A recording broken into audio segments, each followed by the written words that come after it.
delighted and honored to be here today. And I have the fantasy that out there in the people who are sitting and listening here, maybe there are some people who, like myself, are working with patients and wondering always, what can we do to add extra value? The things we're doing, maybe they're working partially, maybe they're working but there's side effects. Sometimes, of course, we get people totally better, but more often we help them part of the way. And we're always looking for that extra 10%, 15%, 20% that's going to make them feel really good, not just a little bit. As the former introducer said, hospital is not just a place where you get sutured, should be a place where you get nurtured. And I think that is the same for all of medicine. We just don't want to fix, we want to promote wellness, we want to make people even better than what they are. And sitting with patients for 32 years in my clinical practice, every very once in a while something comes along that just knocks my socks off. Doesn't happen often. Happened 30 years ago when I came across light therapy, which was not previously understood to be valuable at all.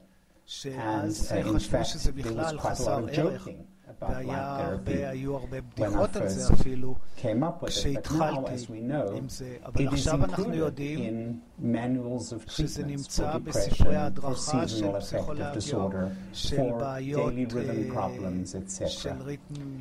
And so imagine my excitement when some few years ago I came across something else that made me just as optimistic as the light therapy did, namely this particular brand of meditation, Transcendental meditation, or TM. I had done it myself many years ago, back in the 70s. As they say, if you remember the 70s, you probably weren't there. But I was there, and I remember when the Beatles went to Maharishi to learn TM, and I thought, wow, that's very cool. So I did it too, but I dropped it pretty soon. I was a medical student, and I had a couple of other things on my mind. But 30 years later, I'm sitting in my office, and a young man with bipolar disorder says, you know, I have found something that has really made me happy 90% of the time. He says, your medicines, they're very good medicines, I didn't want to hurt my feelings. They've stabilized my moods, I'm not manic, I'm not depressed, but you know, I wasn't really happy until I started to meditate. So we got to talking, and I thought, well, you know, this is worth another look. And bit by bit, I practiced it myself, I recommended it to other patients, I got a couple of research grants to study it in bipolar disorder and post-traumatic stress disorder in our returning veterans. And by the time I have, in fact, been running for the last 10 years my own clinical research organization, by the time those research studies were finished, all the clinicians in my group had gone for training to get their own TM training. That's how impressed they were with what they saw in the patients. So I thought, wow, you know, this is really unusual. And that's when I hit the research on the subject and saw literally hundreds of peer-reviewed articles showing a vast array of effects that had been very solidly documented, published in high-impact journals. And that's when I broke a vow that I had made, which was never to write another book. Because for those of you maybe who have or haven't written a book, I can tell you it's truly a pain in the neck. And only do it if you absolutely are compelled to do it. That's the indication of how compelled I felt to write this book, because it moved me so much. I thought this is something people really need to know about it, and it mustn't just be up there on the shelf alongside every other thing that one can do. Because, you know, when we're confronted with people who are suffering and desperate, we really do have the instinct to throw the kitchen sink at it. You know, today it's goji berries, tomorrow it's acai berries, the next day it's something else. There are 10 kinds of massage, there are 10 kinds of meditation, there are 10 of this and 10 of that. So where, and it's all done with the utmost goodwill and, anecdotal stories of people who benefited. How does one kind of sift through it all and pick, because we've only got a certain number of hours in a day. And it seemed to me once I'd seen the research, which I'm going to present to you shortly, that this was something that everybody had to kind of see as somewhat separate, simply because it's being so thoroughly researched. Without further ado, here is the name of the book. I have copies there and I'm happy to sign them afterwards. Healing and transformation. Healing is actual physical healing, and transformation is changing somebody's life. Not just, I'm feeling a little bit better than I was before. That's not transformation. It's, I'm really feeling like a new person. What is transcendence then? Well, when I first heard about transcendental meditation, I heard there was a fourth state of consciousness, beyond sleeping, waking, or dreaming. And I'm a skeptical person, and it seemed very woo-woo, new agey to me. But in fact, having now meditated for several years and spoken to many, many people, when you go into meditation, and the technique is a simple one. It involves sitting for 20 minutes twice a day in a comfortable chair, and you have to be trained by people who are trained to teach it. It's a one-on-one thing. It's not, so the book itself, it's not like I said, it's not a how-to book. It's a why-to book, because there's so many things that are competing for our time in our day, that before we make that commitment to spend 20 minutes twice a day, we have to be pretty sure that this is going to be worth our while. And the book lays out the case for why I think it is. My why, at least, and other people's perhaps as well. So you go to the teacher, you get trained, you learn how to use a sound or mantra, you sit comfortably, and you kind of think the mantra. And part of the trick is not just really the mantra itself. The magic is not just in a word. The magic is in the power, is in the actual technique of how to use the word properly. And once you do this twice a day. As you get practice, in the process of thinking the mantra, you slip into a state. One of the ancient writings says it's the mind within the mind beyond the mind. You find you're awake, you're alert, but you're very calm.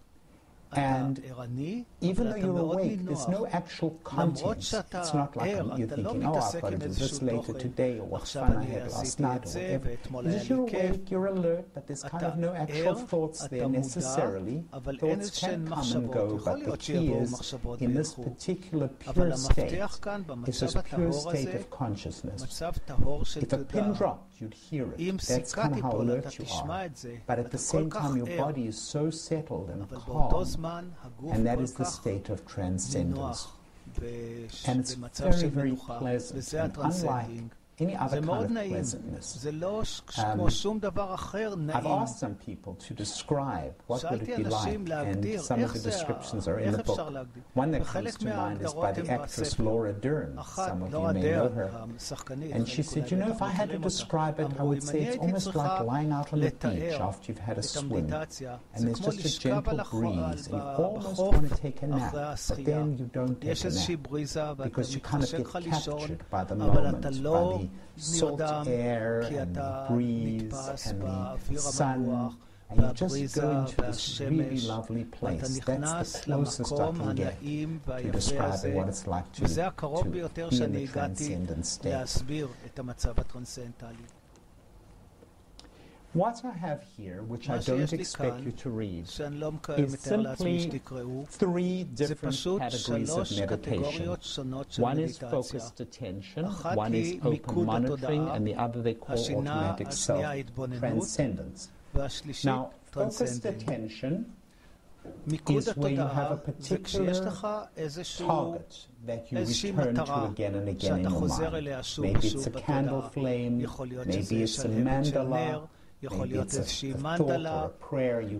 As your mind drifts off, you bring it back. That's one form. The second is open monitoring. Mindfulness embraces this technique.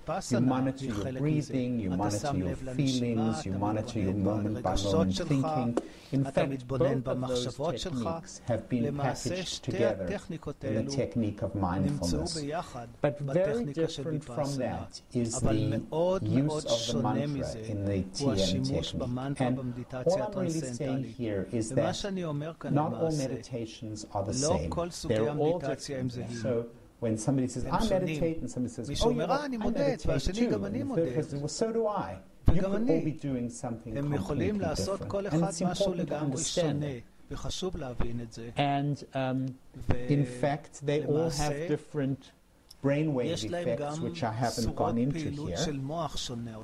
This is just the steps that you learn. There's several meetings. They really, these teachers at TM really try to see that you get the hang of it.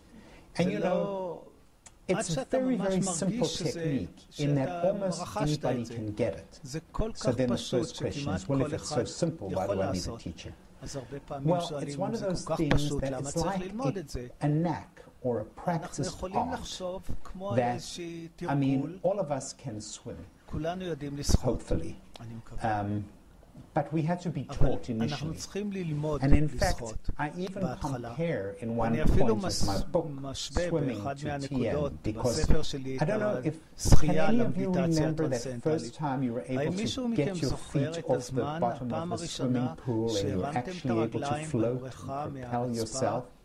So that's a little bit, it's a threshold event. First you're kind of walking on the bottom of the pool and then you kind of, you're buoyant, you're swimming, and you're not drowning, and you're not suffocating, and it's amazing. And that was the kind of threshold event when I first felt, now yeah, this is the transcendent space, this is what they've all been talking about, and it's kind of really different. So it's something everybody can do, it's simple, but it needs training, and it needs practice. Like any other form of art. The brain during meditation is quite fascinating. It is bathed by calming alpha rhythm waves, and they especially come sweeping across the prefrontal cortex of the brain, which has been called the brain's CEO, because that's the part of the brain that makes judgments, that makes decisions, and that's being bathed in these calming alpha waves. And there's also what's called an increase in coherence. Brain coherence refers to the way the brain waves of different regions of the brain relate to one another. That the higher the correlation across brain regions, the higher the level of coherence. And this is what is promoted in the transcendent state and between transcendence. Higher coherence, more competence. Athletes that are higher up in the food chain show higher brain coherence. Similarly, I'm having my Rick Perry moment. It's athletes and what was that other group?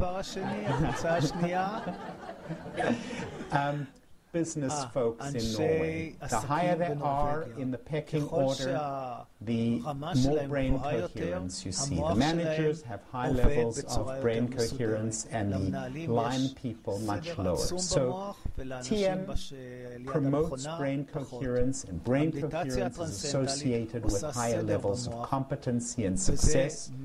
And indeed, to close the loop, TM can actually make people more successful and more competent. So that's the transformation part. And we can talk a little bit more about that later. So it's not just healing, it's also transformation. That's the prefrontal part of the brain, that's the CEO. And over here is a deep-seated brain nucleus called the amygdala, which is the brain's alarm center. And I've said if the CEO, if it's the prefrontal area is the CEO, then the amygdala is the fire marshal. And you know, if there's a fire in the building, then the fire marshal takes over and everybody else got to get out of the building, including the CEO. But most of the time, he should stay in the basement and mind his own business. CEO does not need the fire marshal knocking on his door. And that's what happens when we're in a state of anxiety. We keep getting these knocks on our door. We better worry about this, we better attend to that. What about this? What about that? And the first thing is it's overwhelming because we're being overwhelmed in many instances with trivial things. A client comes to mind. He works for a big medical bureaucracy, and every time an email comes across that they're changing some policy or something, he's always worried, now what's that going to mean? Is it going to be more work for me? Is it going to mean I'm going to have to more paperwork? What I'm going to have to do? And so he's being badgered unnecessarily by things that probably aren't going to mean anything to him. So the trouble is you're being flooded with anxieties. This is in an anxiety disorder, or people who are anxious, or people who are overstressed, which I think maybe one or two people in the room could probably identify with. Or if they've been overstressed, their bell has been gone over in Iraq or Afghanistan, and now they're back in the US, but the bell is still vibrating in their head. Their amygdala is still on high alert. And so they're flooded with these stimuli, and worst of all, they can't discriminate which of these knocks on the door means the building is burning down, and which is just the fire marshal out of hand. So you have to pay attention to each and every one of them, because you don't know which one really needs your attention. Very, very bad state to be in, a state of anxiety and overstress. Now here's just an example of two kinds of brain waves, and here's an example where the ones over here are coherent and those are not coherent. And I think you do not have to be a neurophysiologist to see that these line up and these don't line up. It can be as simple as that. And when you do meditation, this kind of pattern becomes this kind of pattern. And it's intuitively apparent that the brain, the different parts of the brain are working together. You're going to have a battle. You're going to have your different platoons coordinating with each other. Or if you have a complex business plan that you want to implement, different sub-fractions of your team have got to be working in concert with one another. That's what TM seems to promote. Now let's talk about healing. Here are two arteries. Would you prefer to have this one over here or this one over there? I think the answer is simple. On the other end of the artery sits an organ. It could be a heart, it could be a brain. This artery, this organ is in good shape because the artery is clear and it's being fed with blood, with high oxygen levels. This one has got atherosclerotic plaque going into its lining, and so it's being clamped off, and this organ is in trouble. And if it's the brain, you'll have a stroke. And if it's the heart, you'll have a heart attack. And we all know there's cholesterol and one thing and another, but there's also stress that's a factor in this process of progression of atherosclerosis. Cardiovascular disease is the #1 killer and cause of disability in the world. In the US, more than 1 in 3 people have been diagnosed with it, and more than 1 in 3 people will die of a heart attack or a stroke. So this is a big ticket item. Blood pressure is one contributor to this cardiovascular disease. It's been called the silent killer and it's a good term because it often is silent without symptoms and it really does kill. In a meta-analysis with 9 published studies of more than 700 subjects, see what TM did to the systolic and the diastolic blood pressure. Lowered at several points in a way that's not just statistically significant, but also clinically significant, highly clinically significant, as we'll see in a minute. Now, I love this slide because it shows a variety of stress management techniques. Here is TM's effect on blood pressure. And here are 3 other groups, and here is one that actually makes the blood pressure worse. So, you know, it's a marketing thing to call something a stress management technique. It doesn't actually mean it manages stress. In fact, the people in that group were asked to do too many things, and they were more stressed than they had been before. So, when somebody says they're meditating or they're in a stress management technique, the question is, what kind, what effect is it having on you?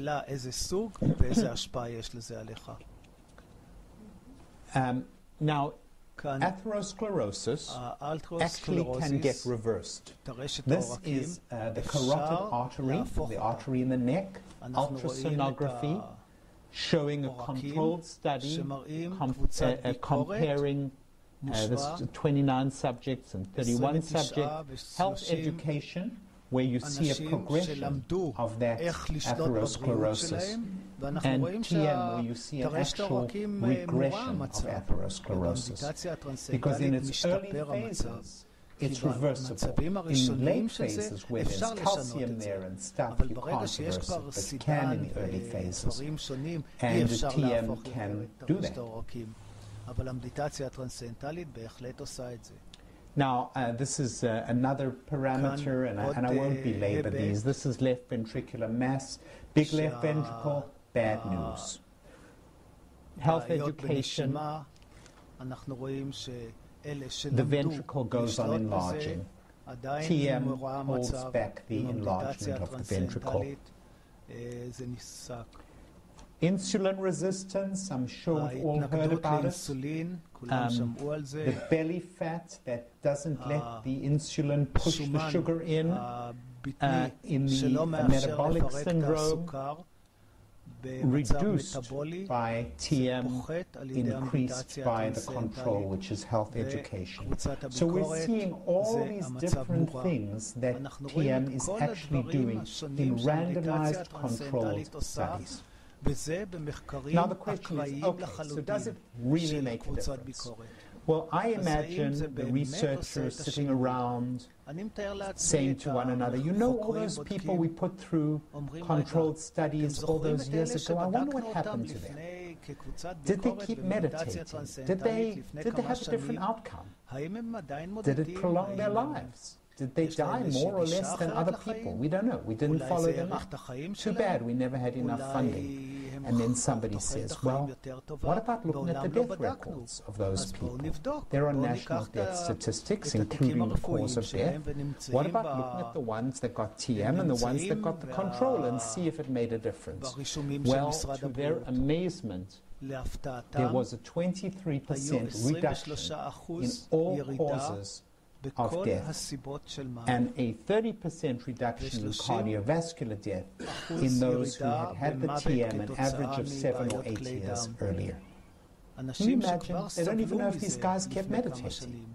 And yet 7 or 8 years later, it made a greater impact on the mortality than many other things that we might be doing for our health. They repeated it. This is Robert Schneider's work from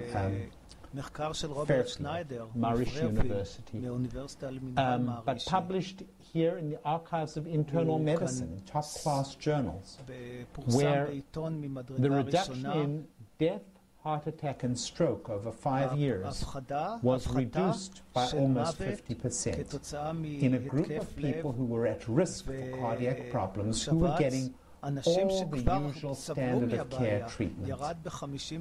That means cholesterol-lowering drugs, blood pressure-lowering drugs, seeing the doctor, etc., etc. This one extra element can make so much difference. Decreased hospitalization and outpatient visits. This is Orm Johnson's study. I won't go into the details, but they are significant. And here's an interesting study from Quebec, where they looked at people, the cost of medical care in people who did not meditate versus people who meditate. And this line over there, where it turns from white to beige, that's the nodal point where people start meditating. What you see is the costs of the medical care lowered in the meditators and going up in the non-meditators. And this is even more prominent in those over age 65. So, do we have a healthcare problem with costs, would one think? Do you think we've got healthcare cost issues in this country? Well, somebody should come and look at this slide.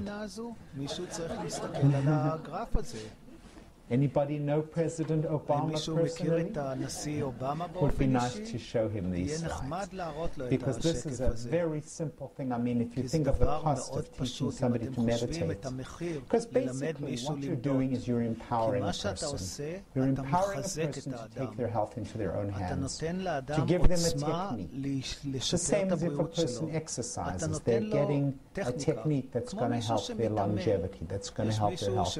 This is another technique. But exercise pushes the autonomic nervous system one way with an increased sympathetic drive. Your heart rate goes up, your pulse goes up. Everything is go, go, go. And that conditions the sympathetic nervous system. We all know that. It's really, really good and important to do. This conditions the parasympathetic nervous system. The capacity to wind down, to relax. How many of us are go, go, go, go, go all day long? We don't know how to shift gears. All right, show me by a show of hands. How many of you are pushing yourselves too hard all day long? A lot of hands. And you know, we get exhausted. And this is a way of saying, I care enough about my brain to give it a rest twice a day. And now I actually have a technique. Because if I said to a bunch of people, rest your brains, you wouldn't even know where to start. But here is a tested technique for resting your brain in a way that you know statistically over 5 or 10 years is probably going to prolong your life. So, it reduces anxiety. This is a meta-analysis, and I've got some wonderful examples in my book. David Lynch, filmmaker, iconic filmmaker, gave me an interview and said that after he'd been meditating for a couple of weeks, his first wife came to him and said, "What's the matter?" He said, "What do you mean, what's the matter?" She said, "Where's all your anger gone to? You were so angry all of the time." Now, as a psychiatrist, I can tell you that very few people come into my office because they're angry. Many people's wives come into my office because the husband is angry. Anger problems are something that always somebody else that's got the anger problem. But here she said, your anger is better. Tim Page, he's a Pulitzer Prize winning journalist, was kind enough to interview me, or let me interview him, shall I say, and he had experienced panic disorder that was amazingly treated with meditation. These guys have been meditating now for 30 to 40 years. When you get something that helps your anxiety that much, you just don't stop doing it. The third case in point is a neuropsychologist in the Washington, D.C. area called Bill Stixrud, who's got a fantastic practice there. He's one of the best known in the area. And he had kind of flunked out of college because he was so anxious many years ago in Seattle. And in the course of 1 week, two separate people said, "You're the most nervous person I've ever seen in my life." Started to meditate, got back into college, changed his major to psychology, got his PhD, no problems, has this amazing practice, has never stopped meditating. And if you were around him, you would not think he was an anxious person. It's a pleasure to have lunch with, pleasure to be around. It's really, when you see stories like this, and then you see data like that, it goes together. You've got the meta-analysis, somebody's gone through and crunched the numbers, and then you've got the individual stories. And you know, it's very easy for a placebo effect to last 2 weeks. But I have never seen a placebo effect last 40 years. It's one heck of a placebo if it does that. So we're back to the CEO, the prefrontal cortex and the amygdala.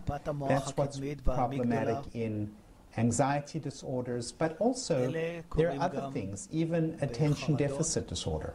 There are prefrontal problems there, and if you've got ADHD and you're stressed, guess what? Makes your ADHD worse. You're more likely to forget your homework. You're more likely to not be able to do your term paper. And so it's actually now being studied in small numbers for people with ADHD to see if you can de-stress these people. There's a simple axiom that I'll give to you in thinking about who can benefit clinically from this technique. If somebody is overstressed, and if that stress is causing symptoms, that person has a high chance of benefiting from this technique. So that covers anxiety, that covers anger management. Angry people are stressed people. Have you ever noticed that when you're under stress, you tend to snap at people? Don't bug me now, I'm busy. Go ask your mother. How many times have I told you that? When does that happen? When you're under a deadline, when you're stressed. Decrease the stress, you're likely to come up with a gentler answer. It's that simple. And I could talk for ages on it, but our time is finite, so let's keep going. Combat-related PTSD, a horrible situation. 1 in 7, some now say 1 in 5 returning veterans from Iraq and Afghanistan have PTSD, many times compounded by traumatic brain injury. Half have never sought treatment, half have been treated, have been inadequately treated. There was a controlled study from the post-Vietnam era, and the TM was superior to the psychotherapy of the day by a good margin. And we have now got our own little study, case series of 5 people, and this is the gold standard PTSD scale, which is decreased by 50% following 2 months of TM training. And these people were really sick. The one guy was numbing his symptoms with vodka.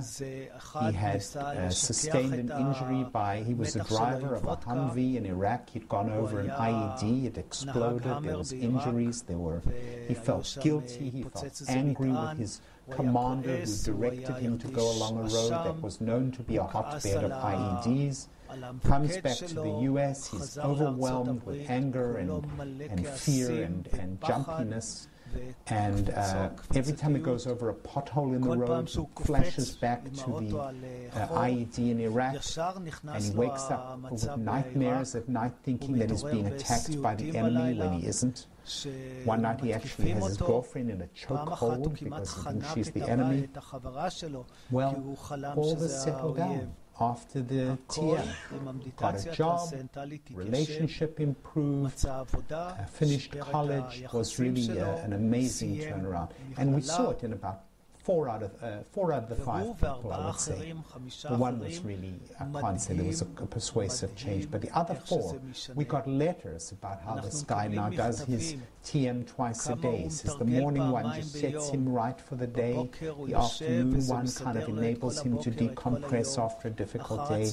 He would never stop doing it, he says. So these are amazing examples. So here what I'm really suggesting is we may not have a complete controlled study for every single indication that comes along, but as clinicians we have to use our imaginations and say, could this person possibly benefit? Is this person anxious, overstressed, angry? If they are, let's consider this. I mean, we do have good drugs, but they do have side effects. We know the SSRIs can be terrific. They can also suppress your sex drive. They can cause weight gain. They can flatten out affect. So nothing's perfect. And to the extent that we can add to the patient's well-being with a non-drug form, that maybe we can't stop the drug, but maybe we can lower the dosage and have fewer side effects. It's not an either-or.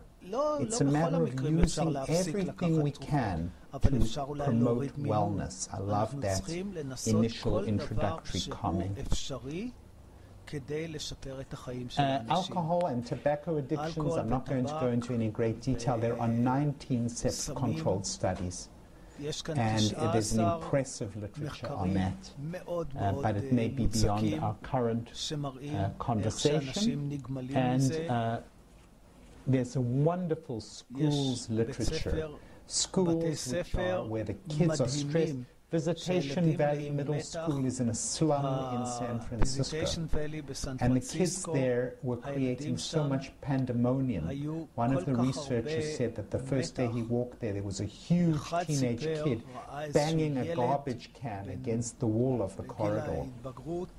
And the Jim Durkee, the headmaster, wonderful, wonderful guy, went on to get for his work here the Middle School Headmaster of the Year award for the whole United States. Thousands of headmasters and headmistresses, principals competed for that honor. But they came to him, and the day before he was to go to Visitation Valley, and they said, we couldn't find a suitable principal, so we thought you'd have to do the job. He went there and he started doing the job, and he just didn't know which side was up. And at that point, the David Lynch Foundation, which supports TM for many different groups that need it, can't afford it, were offering San Francisco schools a grant to teach it, and he said, I'll take it. Well, this is what happened to attendance before and after what was called the Quiet Time program. School 1, that was Visitation Valley, attendance had been dropping, it turned around. Likewise in a second school, it had been dropping and turned around.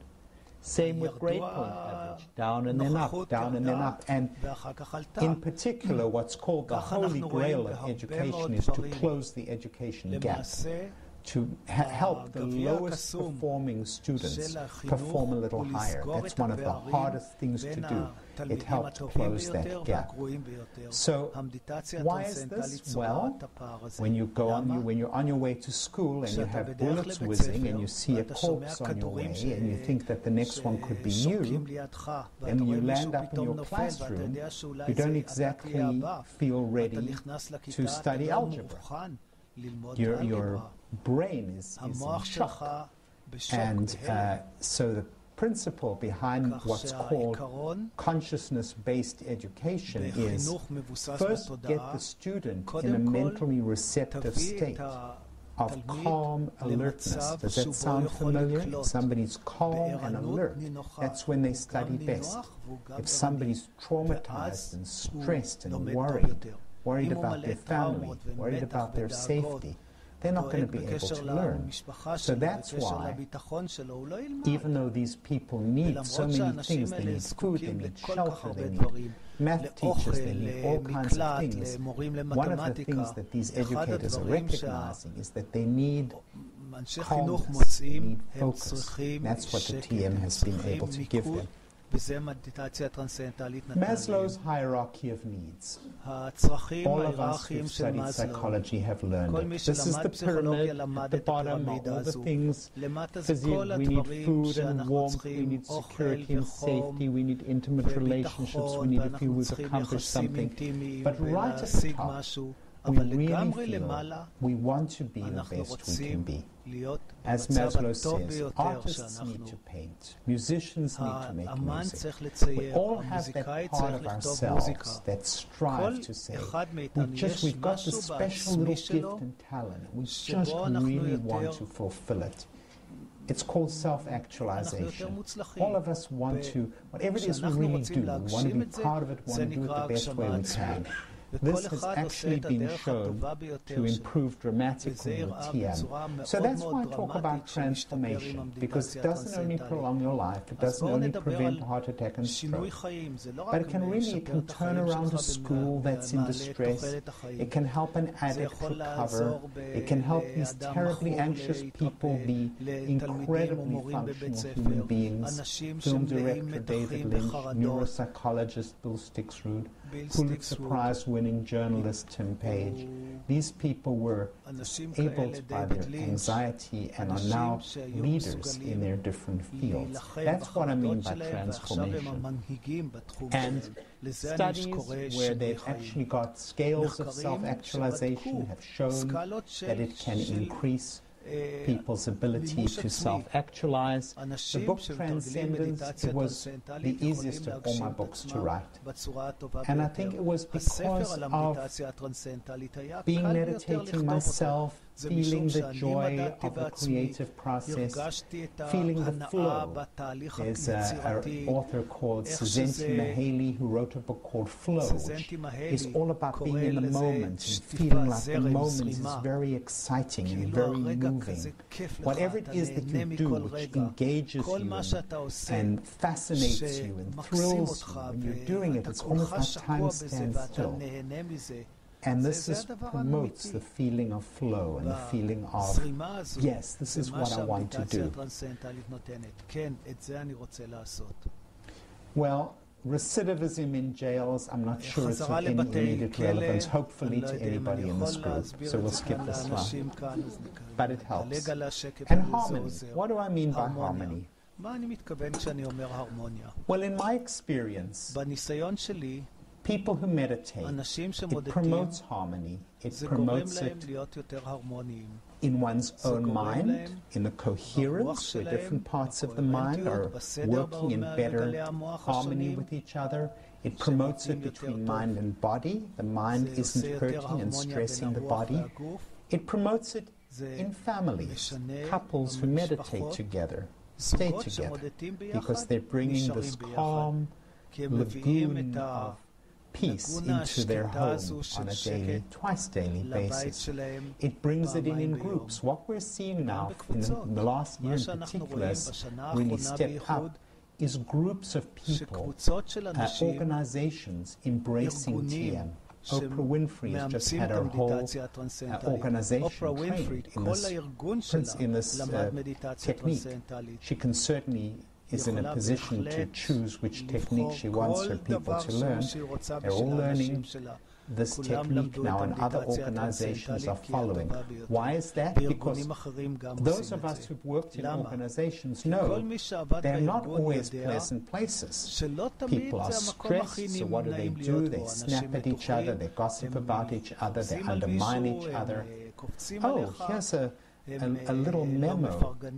Let me withhold the information so that somebody's going to be late for a meeting and looks like an idiot. That'll teach her, that kind of plotting and scheming and machination. That's what people do when they're stressed. Even nice people do that. When you feel happy and content, You want to collaborate. You want to help one another. You want to engender peace. And so I think what's going to happen is organizations are going to embrace this as they see that the cost of training and the cost maybe of even giving somebody 1 out of their 2 TM times in the workplace. We'll give you a matching period. We'll give you 1 and 1 is on your time. And that sort of thing may end up really repaying itself, because if you can get greater harmony in an organization, that's worth a lot. And then, of course, the question of harmony within societies, which has been studied and debated and maybe a little bit beyond our discussion here, other than to say that the more people who are distressed and focused and centered and kind to one another, the better the group is going to become. In some ways, it's pretty self-evident. So maybe I'll leave it on that note. Thank you. נעזוב בזה. תודה רבה לכם.